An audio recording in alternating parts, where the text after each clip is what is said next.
नमस्कार, मैं हूं आपके साथ तुषार कौशिक। दिलचस्प जानकारियों से भरा स्पेशल शो आविष्कार लेकर हम हाजिर हैं। आज बात होगी घड़ी की। घड़ी ने आखिर क्या क्या समय देखा है, दुनिया की पहली घड़ी कब बनी, तब किसने बनाई थी, पहली बार किसने पहनी, और ये सारी जानकारी आपको देंगे। शुरुआत उस आइडिया से जो एक वैज्ञानिक के दिमाग में छत से लटकते फानूस से आया था।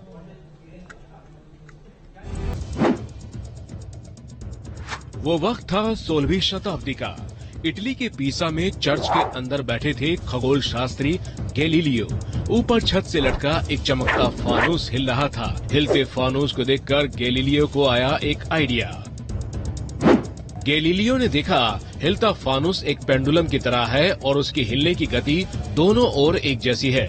पेंडुलम के दाएं और बाएं जाने में समय बिल्कुल बराबर का लगता है और अगर लटकते फानूस या पेंडुलम को एक तय लंबाई वाली रस्सी से लटकाया जाए तो ये ठीक 1 सेकंड में दोलन करेगा यानी गति करेगा।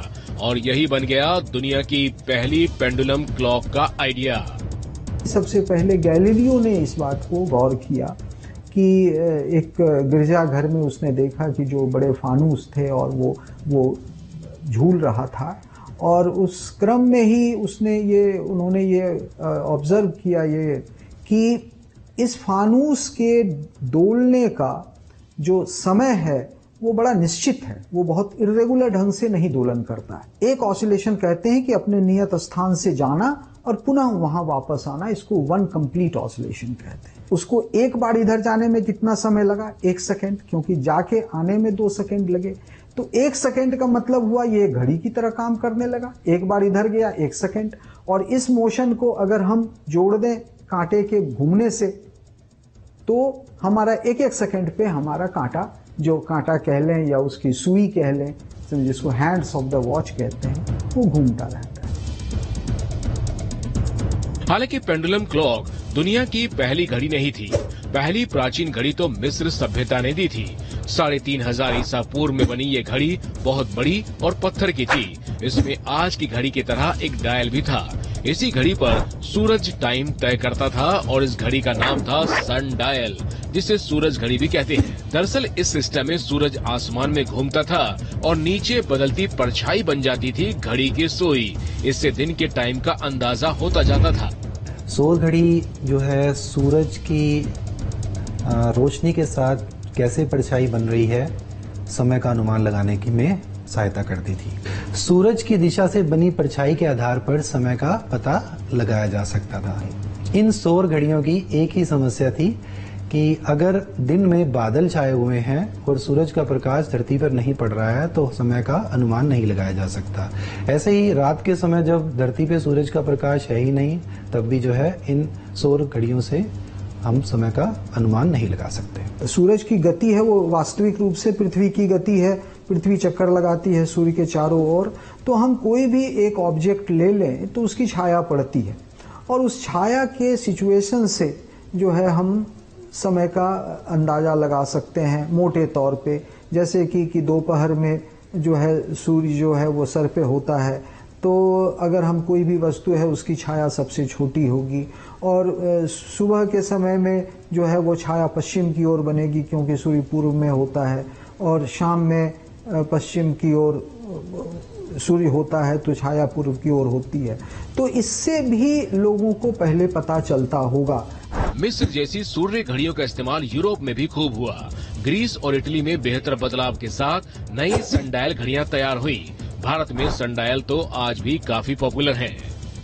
18वीं शताब्दी में जयपुर के महाराजा जयसिंह द्वितीय ने घड़ियों के विषय में काफी काम किया। उन्होंने 5 जंतर मंत्रों का निर्माण कराया जो कि आज भी दिल्ली, मथुरा, जयपुर, वाराणसी और उज्जैन शहरों में देखे जा सकते हैं।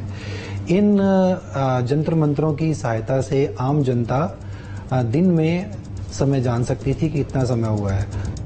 सूरज की धूप घड़ी में कई चुनौती थी।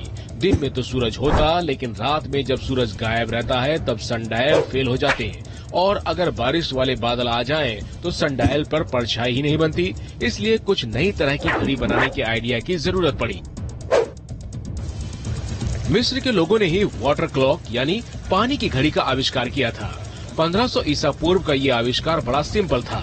ऊपर रखे एक बर्तन से नीचे रखे दूसरे बर्तन में पानी गिरता रहता। नीचे वाला बर्तन एक तय समय में पूरा भर जाता तो टाइम इंटरवल का पता चल जाता। यानी दिन रात या बारिश के मौसम की चिंता नहीं थी, क्योंकि घर के अंदर भी ये सिस्टम बन जाता है। तो इसमें एक पात्र से दूसरे पात्र में जल जो है एक पर्टिकुलर लिमिट के साथ गिरता था, और जो पहला पात्र है उसमें एक मार्किंग की होती थी। जैसे जैसे पानी गिरता था दूसरे पात्र में, तो मार्किंग के हिसाब से समय का अनुमान लगा लिया जाता था। पानी की घड़ी मिस्र के अलावा मेसोपोटामिया और चीन में भी खूब इस्तेमाल की गई। यूनान के लोग तो इस घड़ी को क्लेप्सिड्रॉस यानी पानी का चोर कहते थे, क्योंकि इस सिस्टम से पानी एक बर्तन में खत्म होता जाता था जैसे चोरी हो रहा हो। इसी जमाने में आवर ग्लास घड़ियां भी पॉपुलर हुई। शीशे के दो बर्तनों के बीच गिरते रेत वाली घड़ी हम सब ने देखी है। लोग तो आजकल इसे अपने घरों में शो पीस के तौर पर भी रखते हैं। 15वीं शताब्दी में जहाज चलाने वालों के लिए ये रेत घड़ी बेहद मददगार साबित हुई। एशिया में इसी वक्त के आसपास मोमबत्तियों से समय के अंतराल का पता लगाते थे। मोमबत्ती का ये सिस्टम कुछ ऐसा था जैसे एक मोमबत्ती पूरी जल गई यानी 1 घंटा गुजर गया। वैसे सैंड ग्लास, वाटर क्लॉक या फिर मोमबत्ती वाली घड़ियां सटीक समय नहीं बताती थी, बल्कि इन्हें इस्तेमाल कर समय के एक अंतराल का अंदाजा लग जाता था। देखिए क्या है कि वाटर क्लॉक है या सैंड क्लॉक है, ये सभी देखिए समय की गणना नहीं करता है, ये समय अंतराल की गणना करता है। तो उसे एक अंदाज लगता था कि समय की गणना कैसे, अंतराल का कैलकुलेशन कैसे होगा, वो ड्यूरेशन को कैलकुलेट करता था। लेकिन जरूरत सिर्फ समय का अंतराल पता लगाने की नहीं थी, बल्कि ऐसा सिस्टम चाहिए था जो बताए दिन और रात में वक्त क्या है। तकनीक के विकास के साथ घड़ियों में भी बदलाव होने लगा। 18वीं शताब्दी में यूरोप में बड़ी बड़ी मैकेनिकल घड़ियां भी बनाई जाने लगी। तब चर्च इसके लिए सबसे अहम जगह होती थी। चर्च की घंटी बजती थी तो लोगों को प्रार्थना का वक्त पता चलता था, समय का अंदाजा भी हो जाता था। लेकिन इतनी बड़ी घड़ी हर शख्स तो अपने पास रख नहीं सकता था, तो जरूरत पड़ी छोटी घड़ियों की, और फिर हुआ पॉकेट वॉच और हाथ घड़ी का आविष्कार। पॉकेट वॉच का आविष्कार 17वीं शताब्दी में हुआ था। इस घड़ी में अंदर बहुत जटिल सिस्टम होता था, लेकिन केंद्र में होती थी एक स्प्रिंग, जिसकी वजह से घड़ी की सुइयां सटीक समय बताती। कुछ घड़ियों में अब तक क्वार्ट्ज क्रिस्टल का इस्तेमाल होने लगा था। क्वार्ट्ज क्रिस्टल वाली घड़ियां भी काफी हद तक सटीक टाइम बताती थी। पॉकेट वॉच तब पुरुषों में बहुत पॉपुलर थी। ये कई बड़ी हस्तियों की पहचान भी बन गई थी। इंग्लैंड के राजा ने इसे पहना। महात्मा गांधी भी पॉकेट वॉच ही रखते थे। उस जमाने में पुरुषों में पॉकेट वॉच पॉपुलर हुई तो महिलाओं को रिस्ट वॉच यानी हाथ घड़ी पसंद आई। 1504 में आविष्कार होने के बाद दावा है कि एक वैज्ञानिक और कारीगर अब्राहम लुईस ने तब नेपल्स के शाही परिवार के लिए ऐसी हाथ घड़ी तैयार की थी। ये घड़ी एक तरह से आभूषण जैसी थी, और आभूषण जैसा होने की वजह से ही शायद महिलाओं में ये तब बहुत पॉपुलर थी। हालांकि जब वर्ल्ड वॉर शुरू हुआ तो अचानक हाथ घड़ी की डिमांड बढ़ गई। कई सैनिकों को एक साथ दुश्मन पर अटैक करना होता था, इसलिए छोटी और सटीक घड़ी चाहिए थी। रिस्ट वॉच का जो आविष्कार हुआ उसकी आवश्यकता पड़ी मुख्य रूप से वर्ल्ड वॉर के पहले, जिसमें कि सभी लोगों को, सेना के लोगों को और लोगों को एक साथ समय की पाबंदी के लिए ये ज़रूरी हो गया था, ये रिस्ट वॉच के लिए। तो रिस्ट वॉच का सिद्धांत निश्चित रूप से वो व्यवहारिक होनी चाहिए, यानी आकार में छोटी होनी चाहिए, और चूंकि उसमें पेंडुलम का सिस्टम तो चल नहीं सकता है, तो आखिर उसको चलाने के लिए कहाँ से ऊर्जा मिले और कैसे काम करे।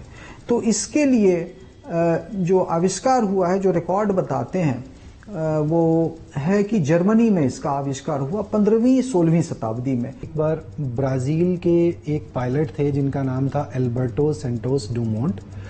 वो विमान चलाते समय उन्हें अपनी जेब घड़ी में समय देखने में काफ़ी परेशानी हो रही थी, तो उन्होंने अपने एक दोस्त जो कि फ्रांस के रहने वाले थे, उनका नाम था लुईस कार्टियर, उनसे संपर्क किया। वो काफ़ी मशहूर थे घड़ियां बनाने में। उन्होंने कहा कि आप एक ऐसी घड़ी बना के दीजिए जिसको मैं हवाई जहाज चलाते समय भी इस्तेमाल कर सकूं। तो लुईस कार्टर ने एक आयताकार घड़ी बनाई जिसमें चमड़े का एक फीता लगा हुआ था और उसको कलाई पे बांधा जा सकता था और आसानी से हवाई जहाज चलाते हुए या कोई भी काम करते हुए इस्तेमाल किया जा सकता था। भारत में भी घड़ियों का इतिहास शानदार रहा है और हिंदुस्तान में घड़ियों का इतिहास तो HMT की कहानी बताए बिना पूरा हो नहीं सकता। भारत में पहली घड़ी बनाई HMT ने, हिंदुस्तान मशीन टूल्स ने, और उस जो पहली घड़ी बनी पूरी तरह से इंडियन टेक्नोलॉजी पे, उसका नाम जनता घड़ी थी। और वो जनता घड़ी फौज में सभी को जनता घड़ी ही दी जाती थी और नेहरू जी भी जनता घड़ी पहने हैं और उन्होंने, नेहरू जी ने ही उसका ये किया था, मतलब जैसे कि इसको लोकार्पण ये कह लीजिए कि शुरुआत करी थी। आपको शायद आश्चर्य होगा कि इंदिरा गांधी भी HMT की घड़ी पहनती थी, उसका नाम सोना था, सोना घड़ी पहनती थी, वो गोल्डन कलर का होता था इसलिए सोना घड़ी। मैंने देखा भी है वो सोना घड़ी पहने हुए। ये है। तो सोचिए, मिस्र सभ्यता से लेकर आज के दौर तक घड़ियों ने क्या क्या समय देखा है। आज की स्मार्ट घड़ियां समय के साथ आपकी सेहत का भी हाल बताती हैं। कितना सोए, जिम में कितना दौड़े, कितना वॉक किया, दिल की धड़कन कितनी बढ़ी, शुगर लेवल कितना है, कितनी कैलोरीज खाई और आपको टेंशन कितनी है और ना जाने क्या क्या। ये सब जानने के लिए बस घड़ी के स्क्रीन पर एक टच से सारा काम हो जाता है। फिटनेस के अलावा स्टेटस का भी सिंबल है घड़ियां। सोचिए, पत्थर वाली सनडायल, पानी चोरी वाली वाटर क्लॉक से लेकर अब तक घड़ियों ने कैसा कैसा समय देखा है। Team news nation.